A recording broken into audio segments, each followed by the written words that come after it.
Welcome to MentorTime today. Today's topic sounds new and different in some ways. Virtual visibility, standing out in a two-dimensional world. Sue, you've never talked about this exactly, but actually we've talked about it a lot ever since we started this in 2021. It's now almost 3.5 years, almost 4 years, yeah. Want you to understand from the takeaway, the slant today on it. This is for you to get known and noticed because virtual visibility is really your expertise. It's not just showing up at a meeting, signing in, saying, I'm here between Baltimore and DC, and I used to be a program evaluator. All right, so how are we going to get there? We're going to start with what is virtual visibility, and the Canadian flag comes along with the picture. I was really happy. Hopefully this is, forget the name of the bridge near Detroit, but that everybody was talking about.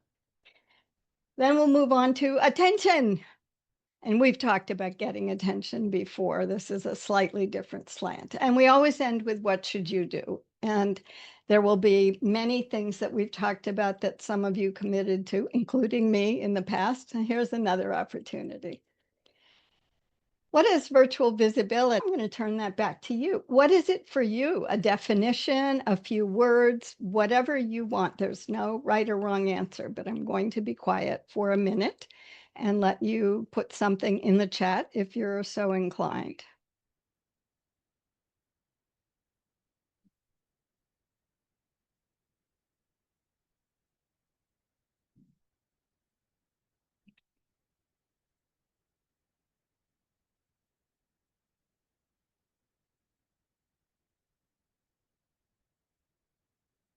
Peter says being seen by others in the online space. Mary says being seen and in some cases recognized online. Yes, yes. Ron says many places where there are many places we exist out there. It's all of that. Yes, yes. Peter says meetings, social media. Yes, you're all on the right track, of course. Just to get you thinking, when we talk about virtual visibility, I'm going to have a slightly expanded definition of that, and we'll talk about that in a few minutes. Okay, so this is what I'm hearing right now, especially. So I can't do anything other than work and whatever my personal demands are. I don't have time for LinkedIn and social media.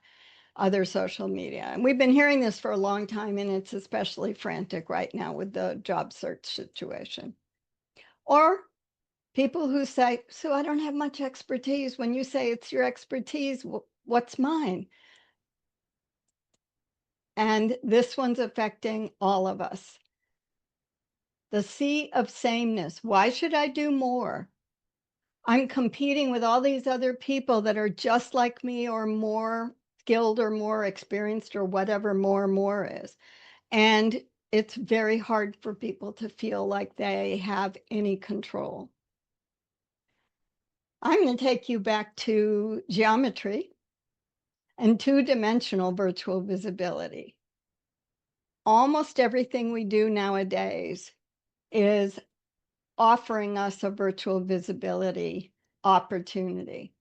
I use triangles, squares, circles, but basically most of us will deal in a square or a rectangle. So in the chat box, give me an idea of what as a visibility opportunity that you can use or do use or want to start using. Again, no wrong answers.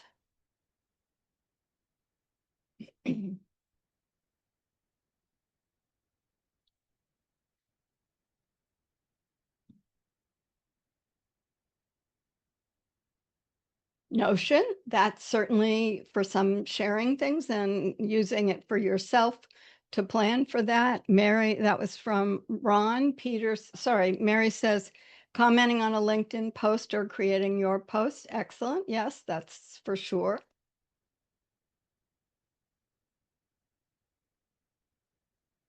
All right. I will mention others as they come along. No surprise, when we think about ourselves as knowledge workers, we think about the things we write and the things we say. But I do want to remind you that the first two things I started with are your job application and your cover letter, because eventually, if you get a job or even an interview, it may be in person, but the first thing people see about you is your application, your cover letter. Those are tools that we've worked on for many years for you to be as proactive in talking to the other side of the convo as you can, so that you get that two-dimensional reaction that you want. Things like making presentations, talks, workshops, you're on a panel, you contribute, even asking or answering a question. I was given this advice many years ago. When you go to a conference, raise your hand, step forward to the mic, ask a question, and always put your name and your organization first or last, and that makes you memorable. Being interviewed by someone. There's all on the right-hand side. Writing, we write all sorts of things that we don't even think about sometimes. Occasionally we remember, oh, I should write a post. And Mary said commenting or creating your own post on LinkedIn. And things like training and educating. Peter just got back from Micronesia, where he was teaching epidemiology. He's delivering content. He's developing and providing learning materials.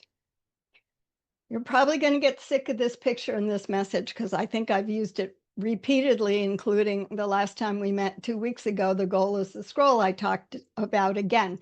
Remember to write for or display or talk for the other side of the convo. So in a two-dimensional space, this is you. This is lorem ipsum words on a pretend resume, for example. The goal is not just to have the static page up there, it's for you to be seen and to eventually jump off the page or the screen so that people remember you. So here's a framework for how to think about attention. Your first job is attracting attention, and you all had good ideas of ways that you can do it. Once you get someone noticing a little bit, for example, you start getting attention. Remember, I said get known and noticed. And then your opportunity is to keep the attention on you.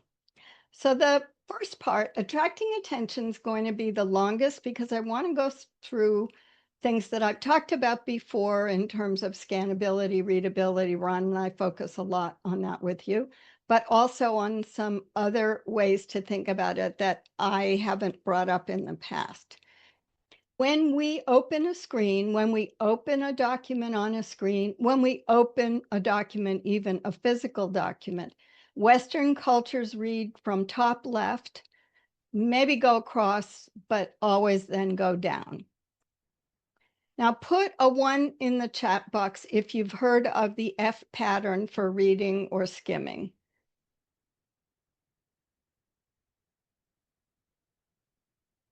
Okay, we have 1 yes, 1 no.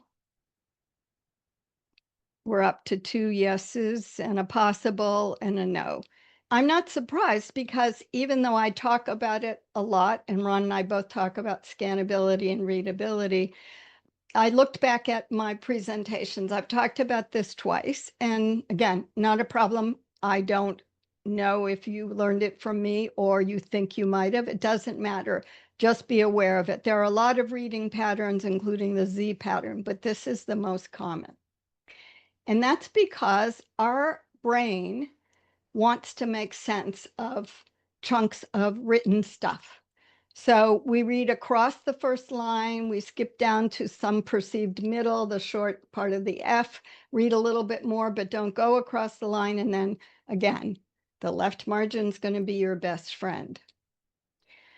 So this is all part of scannability. And scannability basically says, when we open a document, when we look at a website, when we go to somewhere else, we immediately start at the top left. And I have been focusing on this so much in the last few months that I'm very aware of what I do. I suddenly will be like, oh, I opened Amazon. And of course, I looked in the upper left corner, even though there's not that much there other than the search box.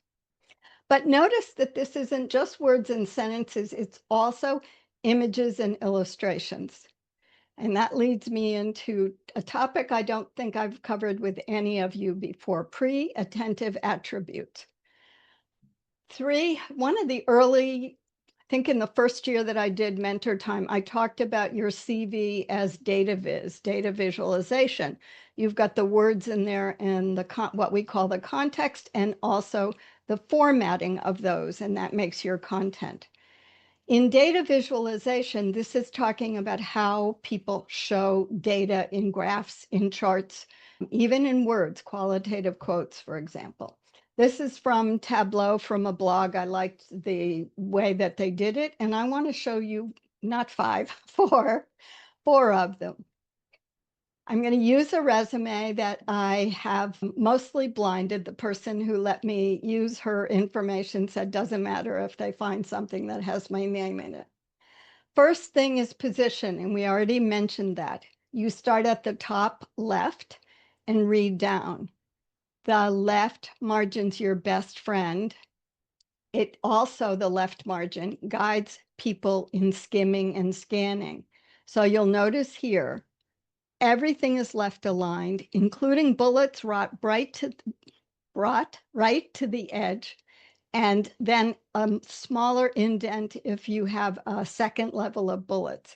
I read something last week, and there was almost a quarter of a page between the left-hand bullet and then the second bullet. It drove me nuts. Those kinds of things. When our eyes have to drift that far over, sometimes, oh, in fact, it looks like one of the things got italicized. You can see this at the bottom of the second indented bullet.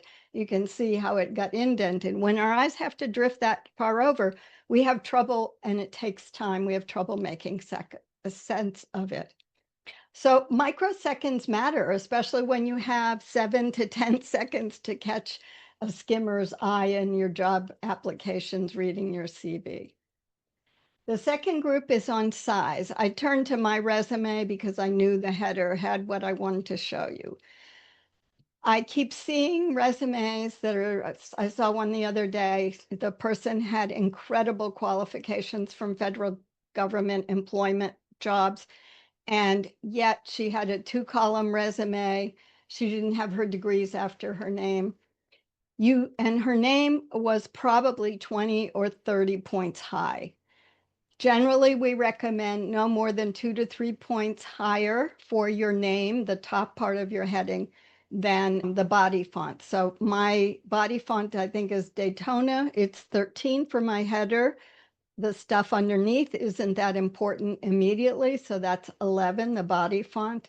The title that I'm applying for, again, is 12, and that matches the experience header, and you'll see more about it, the section header there. And then for the actual job itself, the role and the duration are bolded and then italicized. There's different ways to use it, but now that ATSs can read bold and italics, which they couldn't do 5 years ago, easily, we can vary that. But that's how I wanted to show you. And you can see how much lining things up on the left margin makes it easy to skim. Besides which, my bio pair is way too long, but I haven't had to send my CV to anybody, so I think I shortened it on LinkedIn on the About section. Here you can see the section headings are all left justified. Why? Because if we put them in the middle like people want to do, again, it makes our eyes turn, our head turn, whatever. I can't even imagine on a small screen like a phone what people do, but some people do it. They have younger eyes than me. So we can see very quickly, Sue's resume has the sections I'm looking for. When we go on now to what in DataVis is called spatial grouping, this is the information in green. I highlighted the yellow just so you can see the subsections of my different webinars and speaking. On the bottom left, I did a really great job on the 3 years of recording, webinars recordings that I did with Tulane University, listed them and grouped them by years. You could list and group them by topic. And when I opened this up yesterday morning, I looked at the right-hand page and thought, oh, I never went back and finished this, because you can see the laundry list of everything except for the middle, where I did a series of LinkedIn Lives with Rawan Taha over a couple of years. And those I already had grouped together. My stuff needs more work too, but look at how easy it is to read when you group. People don't even need to stop and read. They take in 2018, they see I have over 5, 2019 over 5. Our eyes are good and our brain is good at grouping. So again, microseconds matter. And when we make something easy for people to make sense of, they can say, oh, she's done this over 3 years. I don't need to read all the topics right now. And the last one is on color, and we're back to the first person's resume.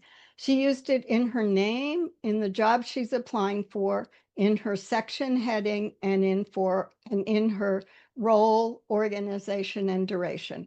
It's a little bit light. It should be a little bit darker blue, but this much color on a resume, just like in DataViz, is acceptable. In DataViz, you use a color and the rest of it would be gray or some other light color so that the focus is on the one point you're trying to make.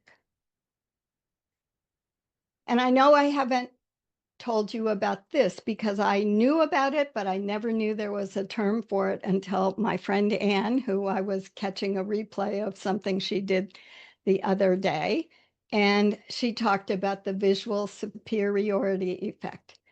And that's basically when we open something, when we look at something, if you're watching a replay of something or you're in a conference in person, the first thing you're going to notice on a slide is an image, a visual, an illustration before you stop to read.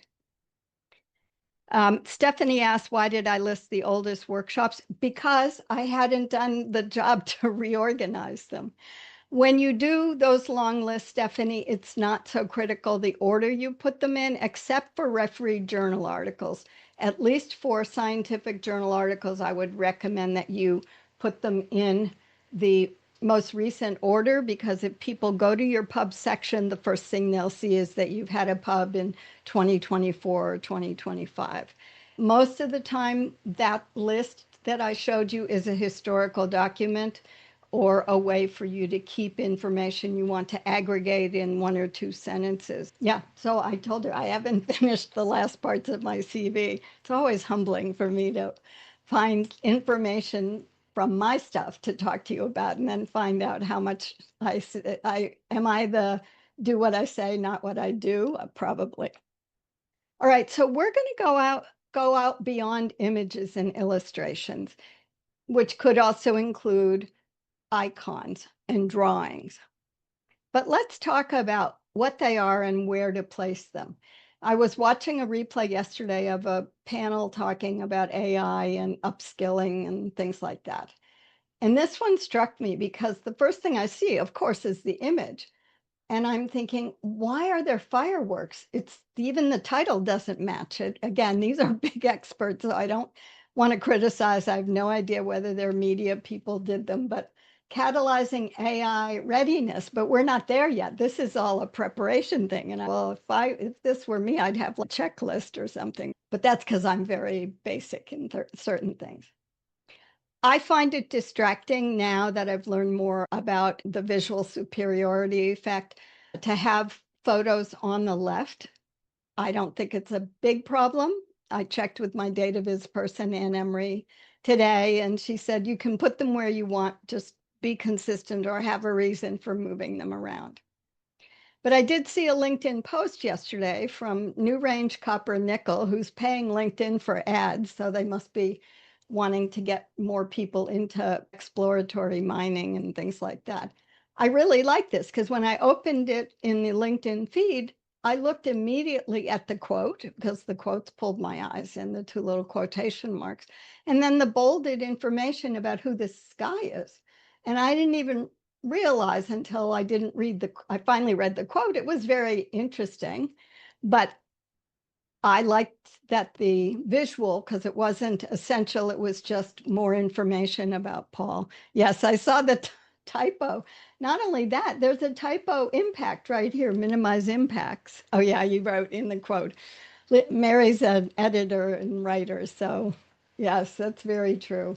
Made me wonder, yeah, just made me wonder how quickly they were trying to get this out. And just as a reminder, you may see these things that I try to do to make sure you have the best opportunity. These were the 3 slides I presented on what I hear from people. And I learned from Anne, if you don't have a full bleed photo or you want people also to be able to read some words, these are a little wordy, I know, but you can do a half bleed photo like this. That's helped me because there aren't always pictures for a sea of sameness, for example. I want to move on to where text becomes visuals for you. And if you were in the presentation on credibility cues a few months ago, these will be similar. Acronyms, when we see capital letters next to our name or even names of organizations or AUD is the Australian dollar, our brain doesn't read MPH as Master of Public Health. It doesn't read UNICEF as, I can't remember it, United Nations something Children's Education Fund, International Children's Education Fund. I think that's what it used to mean. Now they just say UNICEF.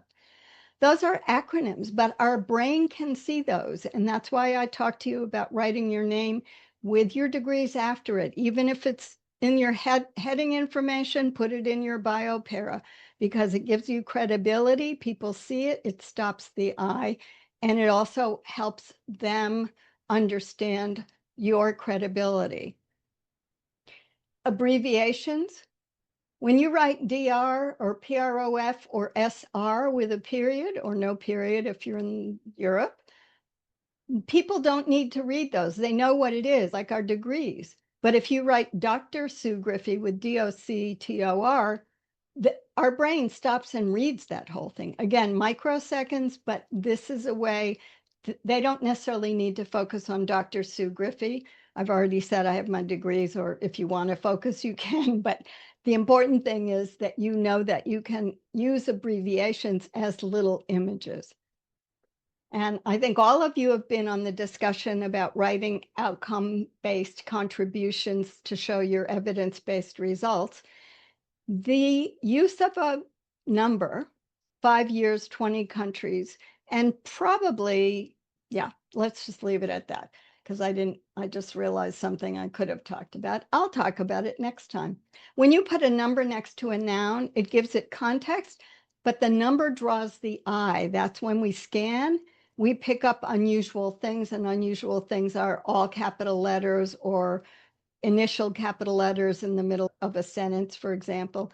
Numbers for sure will help, as well as indents and bullets. So these also become images that help you describe your credibility and expertise.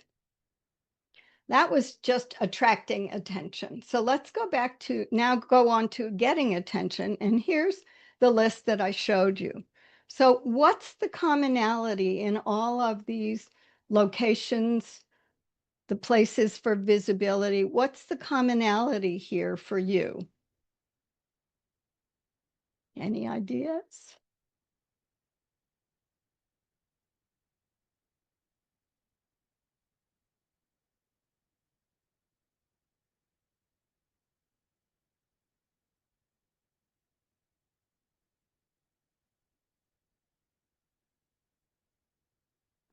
All right, I will keep watching here. Basically, this is where you show your expertise. This is how, let's see, Ron said text that can have enhancements. Yes. Places that you can use all of what we just talked about with pre-attentive attributes, with thinking about the left margin being your best friend, writing towards scannability, places for you to initiate and also then show your expertise. So there's a lot of places beyond commenting on a LinkedIn post or writing a LinkedIn post that you can have your expertise out there. And I know all of you who are here today and those who will watch and replay who attend Mentor Time, that you also are aware of these. But let's go ahead and look at these points on your locations. This is just a quick framework because these opportunities aren't there all the time. Periodically, we're job searching or applying for a promotion or a fellowship. So we're not doing this every day on our resume, but hopefully you'll update your resume if it's not already enhanced in the things we'll talk about in the third section.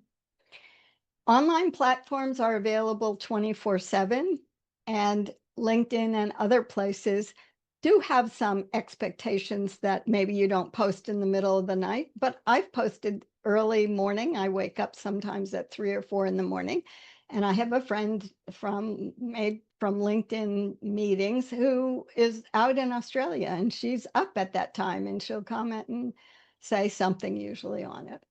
And then I call opportunistic, not just video meetings, but all the ways that they are not planned or they are not arranged by us, for example.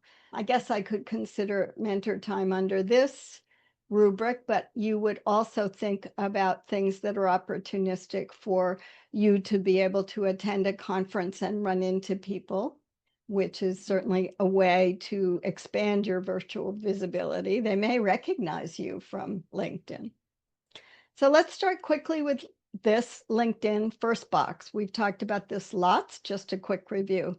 Banner photo that says something or shows something. A good headshot. The check in the middle is for the degrees.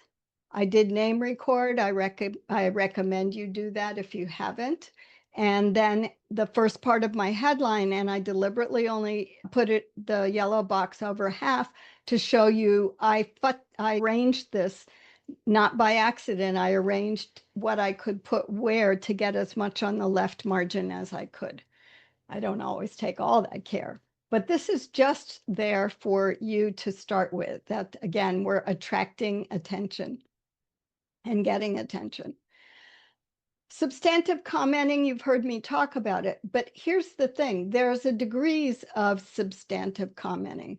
This middle one was in response to John Schwabish, a data visualization expert, who wrote a post about Philip Bump, a Washington Post data expert who every Saturday mailed out how to read a chart and had excellent charts. And he just took a buyout last week, and we had his last newsletter last week.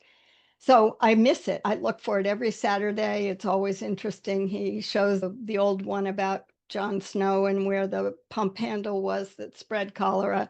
He shows the French fighting some battle scene. He did that a few weeks ago. So I didn't put a lot of my expertise out there except by saying, oh, I follow this newsletter. So what am I saying? Oh, I'm interested in the Saturday charts. When we move on to keep attention, this is really where you get to, yes, Peter, I wasn't, he warned us it was coming, but he wasn't sure when. He's got a book out and hopefully he's young enough that he'll still be working. All right, so on to now keeping attention. This is where you reap the rewards of all the things you learned in attracting attention, getting more attention on you. This is going to mostly be on LinkedIn and other platforms, primarily. We talked about the first box, but right under the first box, I know you all have your About section. Remember that your About section is there. So you notice that there's information even in the first 3 lines. And this is something we need to be very mindful of. You always have to think about the About section as 3 lines. This came off of my personal profile, so it doesn't say see more. But sometimes when you write a post like I did, they only showed 2 lines or a line and a half before the see more. This is a post I wrote last week. I'm going to be giving a talk on this live-a-thon that Brenda Miller does. And you can see on the right-hand side how much I wrote.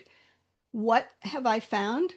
When I start posting, I immediately think of, I don't necessarily call it a hook. There are many people writing about how to get attention on LinkedIn, and they'll talk about writing the right hook. I don't necessarily write it for the hook only, but I find using capital letters will help. When I was going to Detroit, the day that I was leaving, I said, closing my suitcase, all in capitals. And that was probably provocative enough for people to be interested because I was going to take a picture of all my pom-poms packed, but I forgot. So you can do small things like that without on online platforms without always being able to use bolded text. There are ways to do bolded text on LinkedIn, but it can't be picked up by screen readers. It can't be scraped by people searching for specific terms. So you want to be careful about that. Brenda and others recommend using different things in your text, like I did with the blue diamonds there, as like bullets, but I don't use them as much as other people do. Keeping attention, get your featured section updated. That caused me this morning to say, oh, I need to put this live-a-thon up there, and I should also put the one that I talked about in person in Michigan. There was a panel of 7 of us talking about the Michigan Summit for Self-Employed Professionals. So you can mix it up, move it around. I reorganized things partly so that we didn't have Brenda's pink and the woman who interviewed me for course creation, her pink's almost the same right next to each other. But this is where I always pound my fist, claim your credit, please. You get to be the star of your own show. So as we wind up, what are you going to do? You are your expertise, and you've got to claim it for yourself. These 3 areas are your locations, your visibility opportunities. Use them, align them, be consistent. Use the same photo, use the same text that you have on your resume and in your LinkedIn, especially under your specific jobs. And definitely be consistent, but also make sure you're being opportunistic and commenting in video meetings. So the first 2 ways, the first 2 of the 3 things to get attention are attracting and getting it. And I know, Peter, I think you were on the last one where I went over this checklist again, but these are some practices that you can easily do for making sure that your documents are scannable. Left justify for almost everything. Check the amount of printed open space, and then other guidance down at the bottom. And I categorize them by easy or taking more effort, but even the more effort doesn't take that long once you've got it set up. So if you check this, a lot of the things that needed to be done, she had gone ahead and done already, and this is compliant, and it's also compliant with the ATS, which is great. On LinkedIn, you will find this similar to things we've talked about in the past, things that you need to change only once or a couple times, like your URL, professionalize it once. Updated contact information, check it every so often, and other things that may take longer for you to do. But this profile, at least, is a place that you own as much as we own anything online until LinkedIn, especially for me with a free account, LinkedIn could shut me down anytime they want me to pay $50 a month for it. So I'm not doing that right now. But this is your opportunity. Make sure your profile is strong and as complete as possible. Commenting with your expertise. This is where I don't see many of you taking advantage of the opportunities. Someone wrote something, I was shown it, I think I just did this yesterday, and she was talking about how hard it is when people's cameras are off, and she's trying to get people to engage over a 3-hour workshop. Oh my gosh, I felt so sorry for her. And so I put my expertise out there. I'm not an expert in engaging over 3 hours, but I wanted her to look at what I view as important for me. I speak to you all. I speak to PH Spot, the Public Health Membership Club, quite often. And if I get 1 or 2 people out of 10 people watching a webinar, attending a workshop live, putting something in the chat, for me, that's a big deal. You all who are here today, I know you're used to commenting, but I do notice that people who are globally based don't like the online tools like Mentimeter, Slido, others as much as they to use the chat. Now, those other tools, I use Slido because you can comment anonymously. So people would rather have their name known than open another device, or they may only have one device available. And so I try to be much more broad about reminding other people that the way the world works globally, and these aren't just people who are based in other continents, these are people who are based in the US but are more junior or who come from families where there's a mix of cultures. They seem to prefer certain ways to interact, and that's just fine with me. When you engage through commenting, if you engage like I did with something, Kevin Turner, he's called the president of LinkedIn because he's been there forever and he keeps track of every change that goes on. But he was talking about this poll that he'd written, and I just made a comment about what he quoted that the report said, and said, I think we should look at things more along the lines of some people are not becoming self-employed because they want to, but because they have to, because they can't get a job and they're in between. And that caused him to not just like my comment, and Kevin would do this, he's always writes substantive comments. And he said, I agree with you, and here's this, and here's that. So you can get engagement, you can get known and noticed through commenting on a post. You don't have to just write a post. And don't forget to use video meetings to contribute your learning to the group. Guess what? When you are on a webinar or a workshop, everybody there is a captive audience for what you write, whether they agree or not. You're contributing. Oops. Keeping attention. I don't know why I have this in twice. Anyway, now you can see that I said we only get a couple lines here. So as you intentionally start keeping attention, you'll feel more comfortable doing it. Frankly, I don't post once a week. I should, but I don't. So I post every couple weeks on something. I try to focus mostly on commenting, but just so you can think about this, tell me one thing that you will do in the next 24 hours to improve or increase your virtual visibility, meaning your expertise, not just going and saying congratulations on your graduation. I know you all won't do that, but I had to put that out there. Anybody? You can write or you can unmute if you want.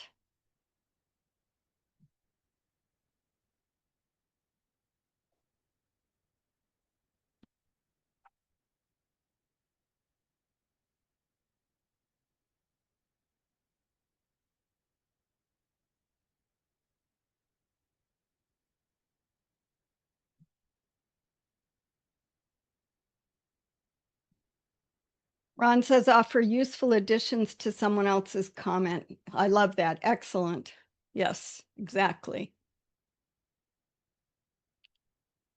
I'm going to go on. I'll watch the chat. Mary says, review the top portion of my LinkedIn profile, including the bio pair, to see if I need to edit or update it. Yes, and I need to do the same thing. Thank you, Mary, for writing that. Really, if you can get people to see the first box, and sometimes depending the dimensions of their monitor, it may even pull in the about section. That's what you want. We talked last time about the goal is the scroll. Same idea here. So just a reminder that the takeaway for today is get known and noticed, and use and remember that your virtual visibility is your expertise. I feel like I need to remind you that you all have an amazing amount of expertise, and you're tired and you don't know how to use it, and it's just one more thing. Here's 3 things we've already done on this. What are credibility cues? Last October. In February, I did what counts as experience and how to describe it. And then the goal is the scroll, which we did 2 weeks ago. Keeping attention on you was mostly for job seeking, but generally for getting attention. And a few references, and I'm going to turn it over to Ron for comments. I know we're running long today.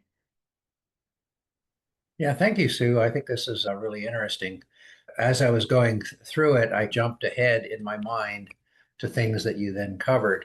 One of the things that I noted was the idea of using icons. And I guess what drew my attention to that is my AI partner, often when I ask it to do stuff, like for example, create a checklist or something, and with action items, and it builds a table and all the rest of it, that the AI partner often throws in icons.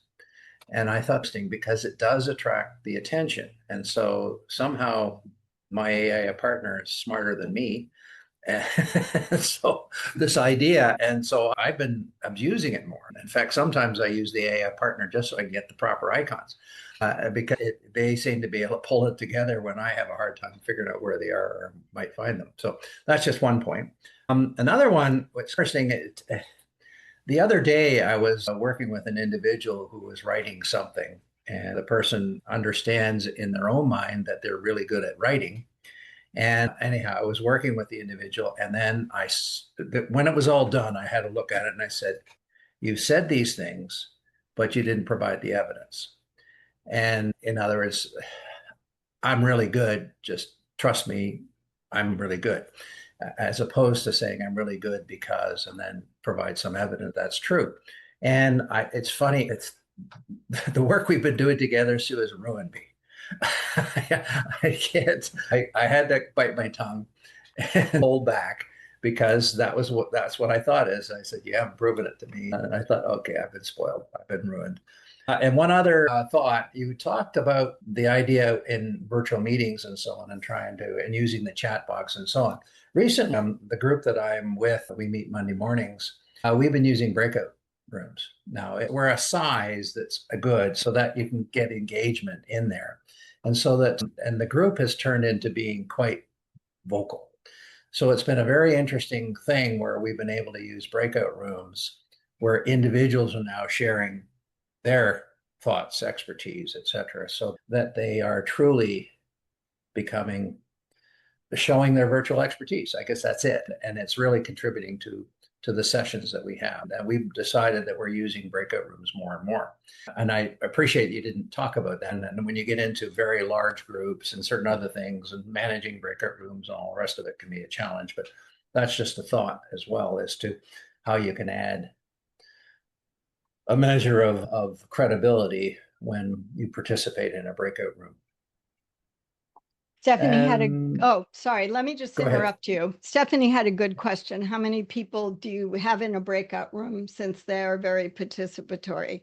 The general rule right now is probably 4 to 5 if you're trying to get a task done or come to some resolution other than just who are you and all of that. Yeah. I Yeah, have, we go ahead. yeah, we've settled on kind of because we're not that big of a group, we've settled on 3 or 4 typically is what's happening. And that allows for optimal. And we run our breakout rooms long for some places like 20 minutes, 30 minutes, so that people do get a chance to contribute over the time. And then we usually have some kind of a talking guide that allows the content to be managed. And so that seems to work. But 3 or 4 people, if you get bigger than that, then it's not a breakout room anymore. You've just got a main session that's got fewer people. And that's what we found is that our main sessions could be a dozen or so people. And it doesn't really allow for the time to have everybody contribute in a way that they would like to. And you sense the frustration that people have. So that's how we manage it. I want to add to that because a few months ago I was trying to figure out how to I I often in the webinars, the workshops that I do for PH Spot, which are like what I present here, but this is your lean back and learn session. And for them, it's I put them in working groups. So I've started calling them activity rooms. I saw that on LinkedIn and I liked it. But I discovered about 6 months ago that people did not want to contribute, even if it was just a small group of 4 people, sometimes just a few people attend. And they won't talk and they won't unmute themselves and they won't put anything in the chat. So I've used now activity rooms immediately after the takeaway to put them in pairs, only pairs unless we have an odd number, so that they get a chance to network and meet. That's part of the group. And that's about 3 minutes. I give them a one-line activity that each of them does for a minute, and then they share their self-reflection based on the topic. Then later in the workshop, after I go through some didactic information, I put them in breakout activity rooms for 8 to 10 minutes in the same pairs usually. And I'll tell you what I've discovered. I think some of it is cultural because I have global set of people, although many of them are in Canada and the US, but they come from global contexts where maybe it's not comfortable for them to speak in front of Sue because I'm so much more senior or expert or whatever, or they don't think they have anything to contribute. I don't know that. I don't even know if they do the work when they're in there. If they're talking to each other about something, that's great too. But I found it really interestingly effective because they tell me they like them as much as I get feedback. Yeah. So I think Yeah. we need to think about making space in small groups, just like a small conversation Yeah. and networking. The more people come in the group, Yeah. the less likely people are to introduce themselves. So we need to think Yeah. about how those cross-cultural settings, Work. cross-cultural Yeah. norms that they grew up with and I grew up with that are maybe very different, how do we make it comfortable for them? Yeah. Sorry, I Yeah. The digress. first time I saw that kind of thing is in a conference setting where, in a large gathering, the person doing the presentation was brave enough to say, "Hey, talk to the person next to you and Yeah, give an exercise there." And so kind of the same strategy. But once again, you'll get some cases where only one person ends up speaking, the other person pulls back or whatever because they don't trust themselves. And yet it's funny because one of the key things for me in adult learning is that every adult already has something to share. And that's the challenge, is that some people may not recognize in themselves that they have something to offer. And that's the hurdle to overcome. thank you. Anybody want to unmute and add anything?